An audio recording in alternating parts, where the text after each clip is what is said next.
तर सेकंड सेशनमध्ये तुमचं पुन्हा एकदा मी स्वागत करतो. आधीच्या सेशनमध्ये तुम्ही बघितलं, की कशा पद्धतीने पहिल्या फेजमध्ये अकबराने राजपुतांना प्रवेश दिला अ, आणि पूर्णपणे त्यांच्यावर त्याने किमान अर्थाने थोडासा विश्वास टाकला आणि त्यांना प्रशासनिक दायित्व जे आहे ते मात्र त्याने दुसऱ्या फेजमध्ये देऊ केलं.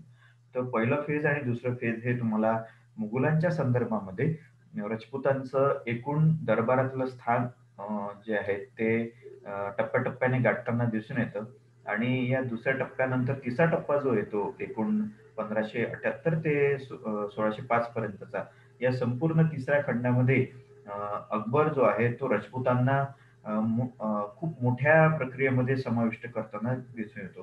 कारण की या संपूर्ण संदर्भामध्ये अकबराला ही गोष्ट आता समजायला लागली होती, की आपण जे हे धोरण घेतलेलं आहे राजपुतांना साम्राज्याच्या सेवेमध्ये चाकरी देण्याचा, त्यांचा समाविष्ट करण्याचा, त्याचं वैवाहिक संबंध स्थापन करण्याचा हा इतका यशस्वी झालेला आहे, की त्याचं साम्राज्य जे आहे ते इथे वाढत तर आहेच, पण त्याबरोबर त्याला अशा एका विश्वासपात्र गटाचा सुद्धा पाठिंबा मिळत आहे, की जो गट कायमस्वरूपी साम्राज्यासोबत जुळून राहील. त्यांचा ऋणानुबंध मुघल साम्राज्यासाठी राहील.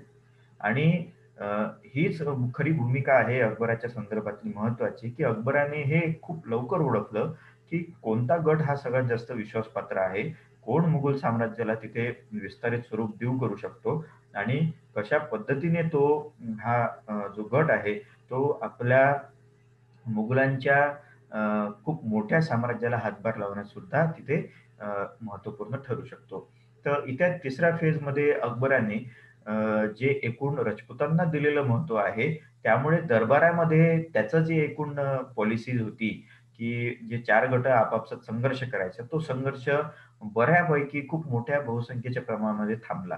कारण की आता दरबाराला राजपूत लोकांची दखल घेतल्याशिवाय इतर ठिकाणी मोहिमा काढणे किंवा प्रशासनिक उत्तरदायित्व लागू करणे या गोष्टी ज्या आहेत त्या आता अडचणीच्या झाल्या होत्या. कारण की राजपुतांचं महत्त्व दरबारामध्ये इतकं वाढलेलं होतं, की त्यांच्या मदतीशिवाय कुठे कोणतीच मोहीम जी आहे ती कोणी कंटिन्यू करू शकत नव्हतं, कॅरी ऑन करू शकत नव्हतं. तर हे सगळं जे आहे ते इतर गटांनी सुद्धा बघितलं आणि त्यांना हे लक्षात आलं, की राजपूत गट जो आहे तो आता कुठेतरी आपल्यावर वरचढ होण्याच्या स्थितीमध्ये आहे.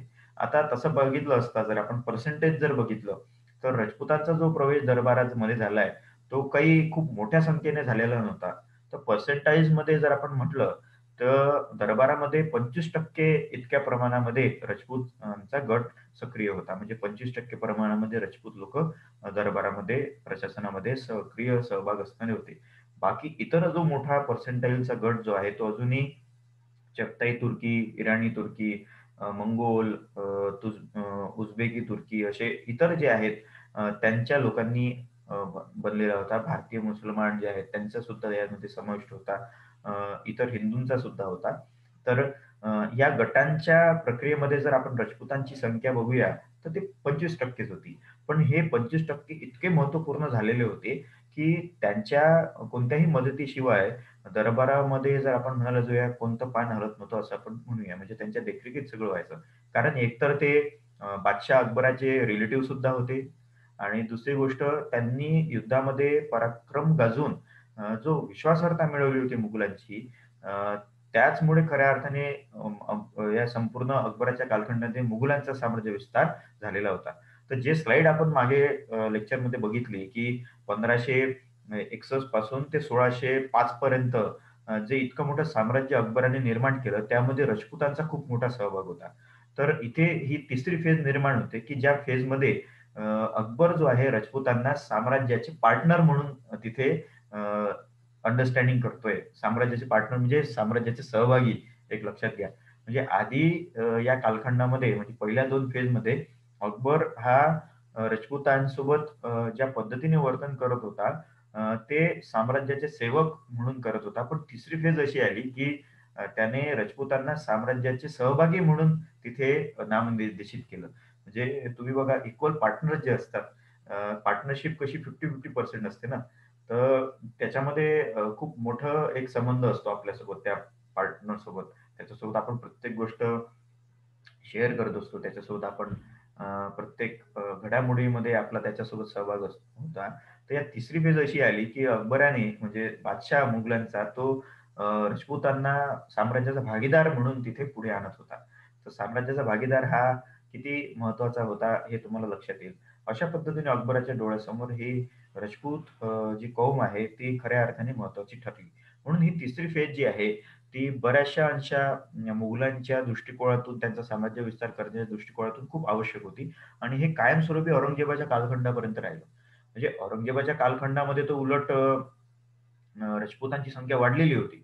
म्हणजे औरंगजेबाचं चित्रण कसं हिंदू विरोधी किंवा इतर इस्लाम व्यतिरिक्त विरोधी असं केली जाते. पण औरंगजेबाच्या कालखंडामध्ये जर आपण मला जाऊया, तर दरबारामध्ये हिंदू धर्मीय राजपूत लोकांची संख्या जी आहे ती सुद्धा वाढलेली होती. कारण की औरंगजेबाच्या कालखंडामध्ये ते मुघलांचं साम्राज्य विस्तार झाला दक्षिणेकडे. तर दक्षिणेत बहुसंख्यतेने हिंदूच होते. तर बऱ्यापैकी मराठा सरदार, त्यानंतर आदिलशाही सरदार, त्यानंतर कुतुबशाहीमधले काही सरदार जे इस्लाममधले पण होते आणि हिंदू पण होते. हे यांची संख्या भरमसाठ झाली. तर औरंगजेबाच्या कालखंडामध्ये जर आपण म्हणायला जाऊया, ही संख्या कितीतरी पटीने जास्त वाढली.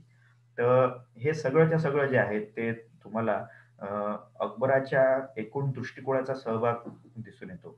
अकबराचा दृष्टिकोन जो आहे तो धर्माच्या विपरीत जाणारा होता. म्हणजे निधर्मी स्वभावाचा तो अ, झालेला होता शेवटच्या फेजमध्ये. त्याचा एक इम्पॅक्ट जो आहे राजपुतांचा अकबराच्या व्यक्तिमत्त्वावर झालेला होता या कालखंडामध्ये हे आपल्याला मान्य करावं लागेल. त्यामुळेच अकबर जो आहे तो थोडासा म्हणजे आधीच तो सहिष्णू बॅकग्राऊंडचा तर होताच. कारण की तसं पाहिलं तर बैरम खान हा त्याचा जो अतालिक होता, तो निधर्मी स्वरूपाचा होता. त्यानंतर त्याची आई जी आहे, ती एका सुफी सिलसिल्याशी सुफी संत जे आहेत, त्याच्या सिलसिल्याशी निगडीत असणारी व्यक्ती होती. हुमायून सुद्धा तसाच निधर्मी होता. तर या प्रवेशामध्ये अकबर वाढला आणि या प्रवेशात वाढत असताना राजपुतांसोबत सुद्धा त्याचा डायलॉग होत होता. भारतीय लोकांसोबत सुद्धा त्याचा डायलॉग होत होता. कारण की एकूण हिंदुस्थानी परिवेश जो आहे, तो अकबरामध्ये वाढत होता. तर इथे त्याचा जर वर्चस्व आपण बघूया हळू-हळू तो हिंदू इस्लामिक या कल्चरचा सगळ्यात जास्त झालेला होता. तर इथे अकबराने या तिसऱ्या फेजमध्येच भारताला किंवा भारताच्या या साम्राज्याला एकजिन्सीपणा आणण्यामध्ये सगळ्यात महत्त्वाचा रोल प्ले केला. म्हणजे हिंदू-मुस्लिम सहिष्णुता ही अकबराच्या कालखंडामध्ये चरम सीमेवर होती. की ज्यामध्ये एकजिन्सी भारतीय कल्चर जे आहे, भारतीय संस्कृती निर्माण झाली. तर इथे ही फेज जी आहे तिसरी, ती जितकी राजकीयदृष्ट्या फार आवश्यक होती अकबरासाठी, त्याचबरोबर जर आपण म्हणायला जाऊया, ती सांस्कृतिक पातळीवर सुद्धा तितकीच महत्त्वाची ठरली. म्हणून अकबराचा हा जो कालखंड आहे, हा बऱ्याचशा इतिहासकारांच्या संदर्भामध्ये खूप मोठा अभ्यासाचा मुद्दा आहे. आणि म्हणून या कालखंडाला ते खूप देतात. तर अशा पद्धतीने बघा, की राजकीय गरज म्हणून अ, राजपुतांची दरबारामध्ये झालेली एंट्री ही एका बृहत संस्कृतीला निर्माण करणारी ठरली आहे. तर हेच आपला फोकस असलं पाहिजे, की यातून निष्पन्न काय झालं आपल्याला?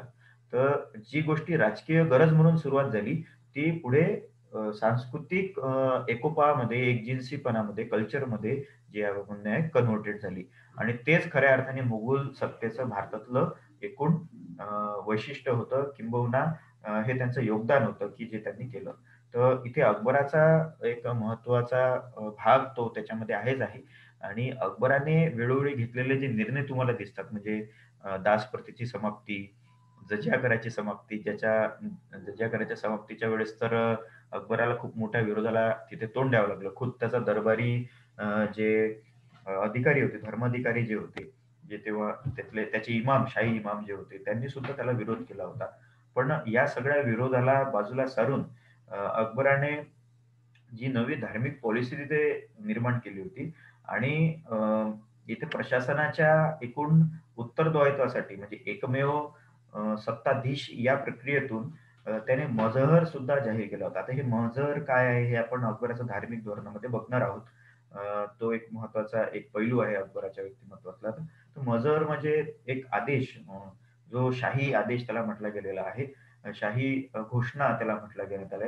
त्या शाही घोषणेमध्ये अकबराने स्वतःला एका अशा स्थानावर सोडून दिलेलं होतं, की ज्या स्थानाच्या आधारे तो शरियामध्ये, इस्लामी कानूनमध्ये त्याचबरोबर हिंदू धर्मीयाच्या प्रक्रियेत सुद्धा एका अशा वरिष्ठ स्थानावर होता, की तो तिथे कायदा जो आहे तो कोणता निर्माण करू शकेल आणि जो अस्तित्वात असलेला कायदा त्यामध्ये फेरबदल करू शकेल, अशी त्याची पोझिशन त्याने केलेली होती.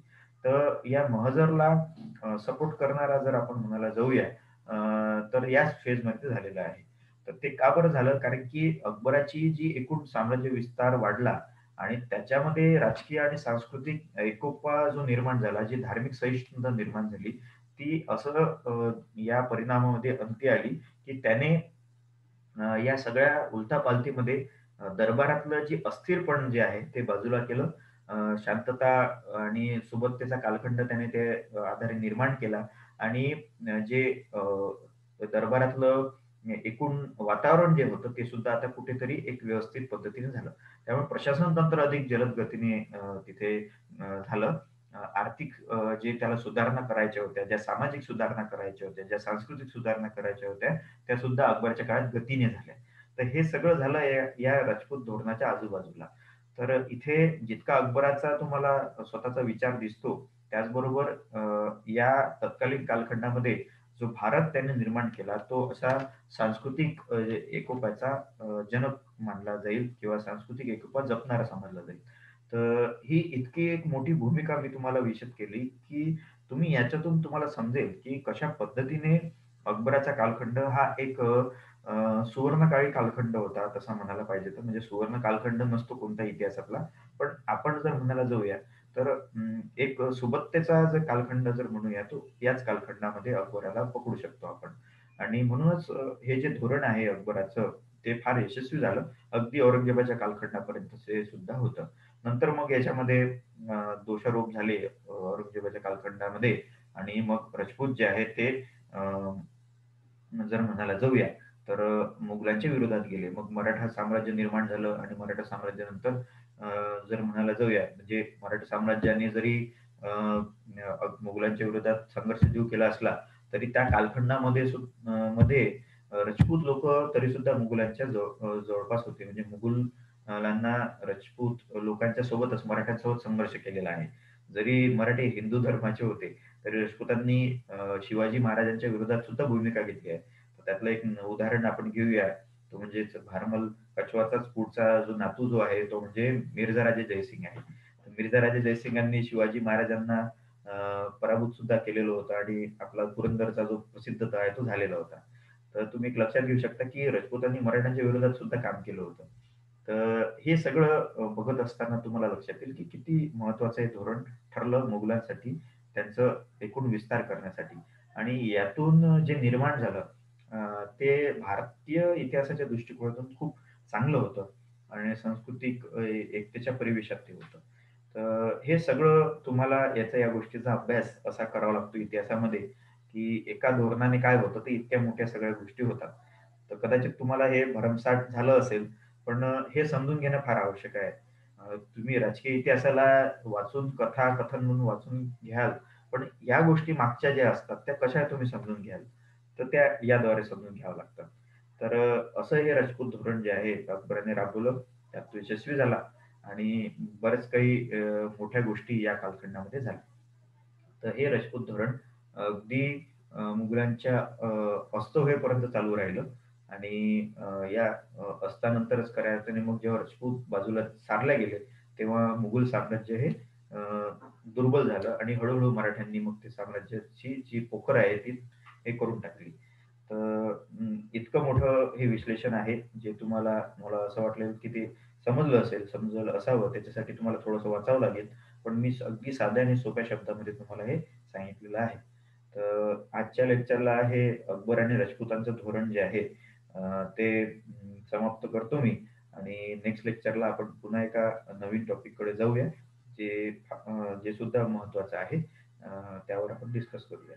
तर हे सेशन आजचं आपलं जे लांबलेलं आहे ते मी ते समाप्त करतो. तुम्ही सेकंड सेशनपर्यंत कायम राहिले त्याविषयी त्या संदर्भात तुमचा आभार मानतो आणि इथे थांबतो मी. Thank you very much.